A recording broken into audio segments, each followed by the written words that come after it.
अस्सलामु अलैकुम वरहमतुल्लाहि वबरकातुहू। हम हैं शिफा इम्तियाज़, इस्लामी तालीमात की तालिबा, और हम आप सब का इस्तकबाल करते हैं हमारे यूट्यूब चैनल नेमत-ए-इस्लाम में। नाज़रीन, आज का हमारा टॉपिक है life of a student during Ramzan, यानी शागिर्द की ज़िंदगी कैसी होनी चाहिए माह रमज़ान में। रमज़ान के आने से स्टूडेंट्स की रोज़मर्रा ज़िंदगी में कैसे तब्दीलात आते हैं, क्योंकि रमज़ान की इबादत अपनी जगह है और पढ़ाई भी अपनी जगह है। आखिरत का भी ख्याल रखना है और साथ में दुनिया का भी ख्याल रखना है। हुकूकुल इबाद और हुकूकुल अल्लाह दोनों को निभाना है। तो सबसे पहला पॉइंट, किसी भी हाल में हमें अपनी नमाज़ें नहीं छोड़नी है, रोज़े पूरे रखने हैं, अदकार व जिक्र भी करते रहना है और रोज़े में अपना दिन गुजारना है। अगर हम ये सारी चीज़ें ठान लेंगे कि हमें 5 वक्त की नमाज़ अदा करनी ही है, सारे रोज़े रखने ही हैं, तो हमारे लिए ये सब करना आसान हो जाएगा इंशाअल्लाह। इरादा मजबूत करना है। जी हाँ, रोज़ा रख कर पढ़ाई करना मुश्किल होगा, क्योंकि इफ्तार से पहले ताकत नहीं होती और इफ्तार के बाद जिस्म में इतनी ताकत होती है कि वो उठ ही नहीं पाता है। इसलिए इंटेंशन यानी नीयत की बहुत सख्त ज़रूरत होती है। इन्नमल आमालु बिन्नियात, आमाल का दारोमदार नीयतों पर है। तो सामाईन, आपको एक मजबूत नीयत करनी होगी कि मुझे आज पढ़ाई करनी ही है, तभी जाकर बात आगे बढ़ेगी।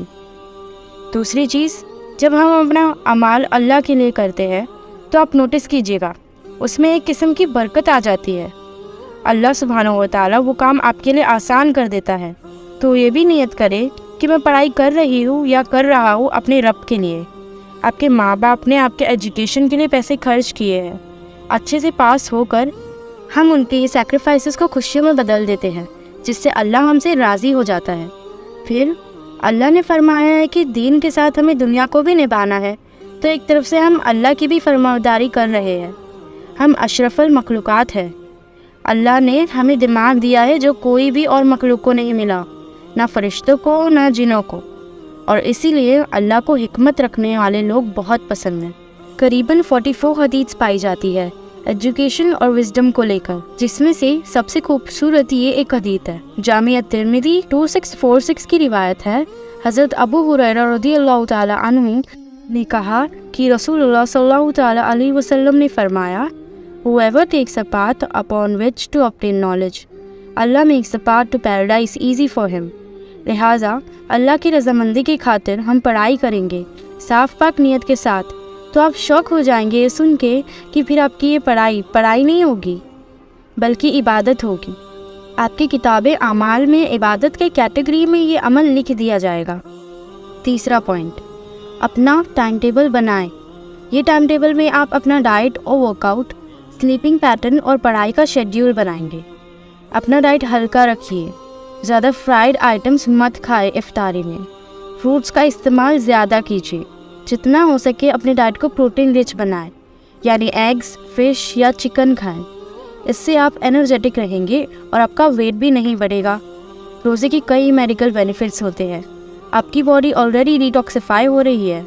जब आपके अंदर से सारे टॉक्सिन्स निकलते हैं तो ऑटोमेटिकली माइंड फ्रेश फील करता है।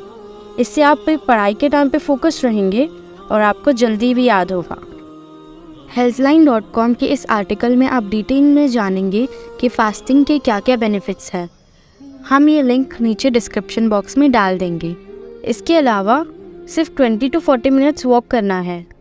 अगर आप वर्कआउट रोज़ करते हैं तो स्किप मत कीजिए, चाहे 15 मिनट्स के लिए ही हो, ज़रूर कीजिए।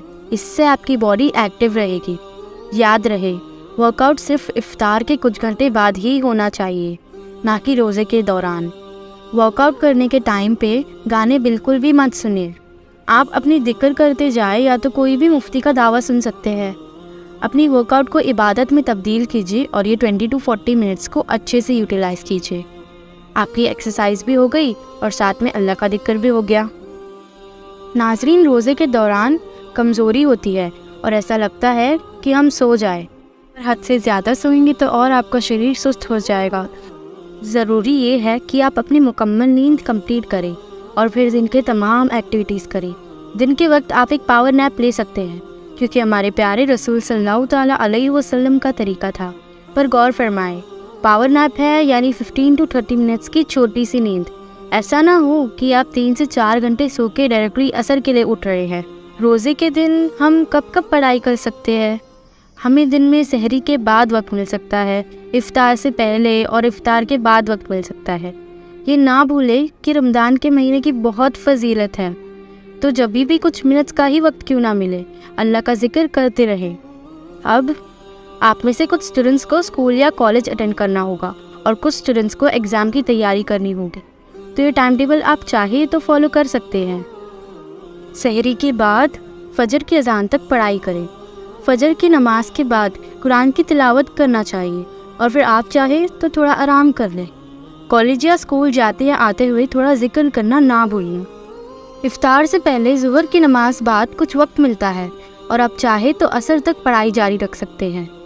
عصر کی نماز کے بعد آپ یا تو گھر کے کچھ کام میں اپنے بڑوں کی مدد کر لیں, افطار کی تیاری کر لیں, عبادت کر لیں یا پڑھائی کو کنٹینیو کر سکتے.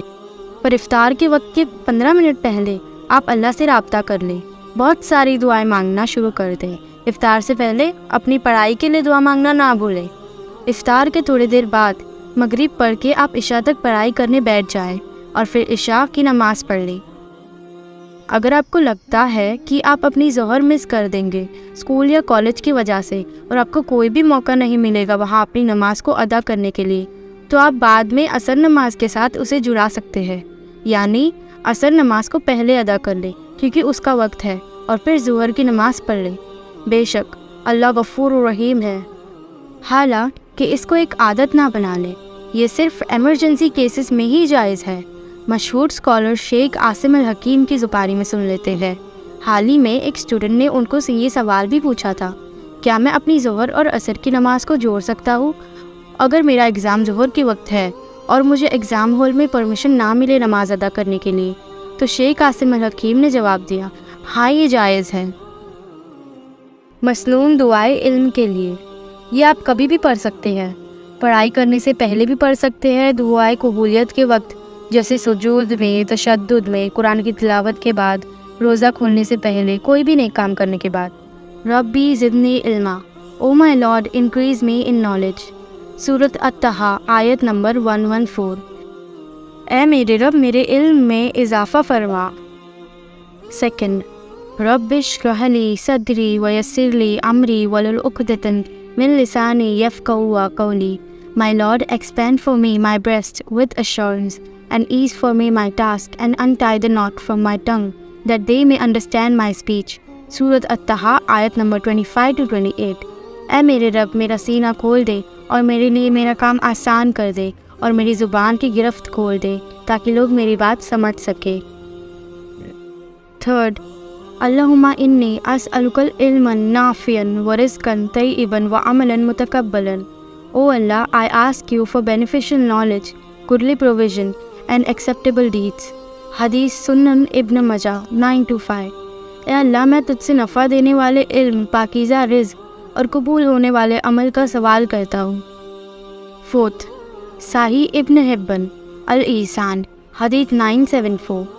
اللہم لا سہل الا ما جعلتہ سہلا وانت تجعل الحزن سہلا اذا شئت سہلا.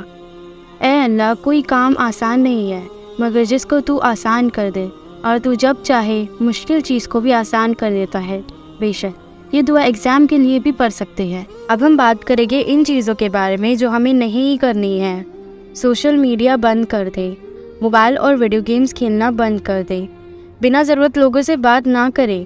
ان سب سے ہمارا بہت وقت ضائع ہوگا. اللہ کی عبادت کے لیے وقت نکالنا اور اللہ کے لیے محنت کرنا بھی جہاد ہے. حدیث صحیح البخاری 1901 سے روایت ہے کہ جو شخص رمضان کے اس بابرکت مہینے میں اللہ تعالیٰ کے انعامات کی امید کے ساتھ عبادت کرتا ہے تو اس کے پچھلے تمام گناہ معاف کر دیے جاتے ہیں. امید ہے آپ کو یہ ویڈیو پسند آئی ہوگی, اور ہم دعا کرتے ہیں کہ آپ اسٹوڈنٹس کو اللہ تعالیٰ کامیابیاں عطا کرے. تب تک کے لیے فی امان اللہ.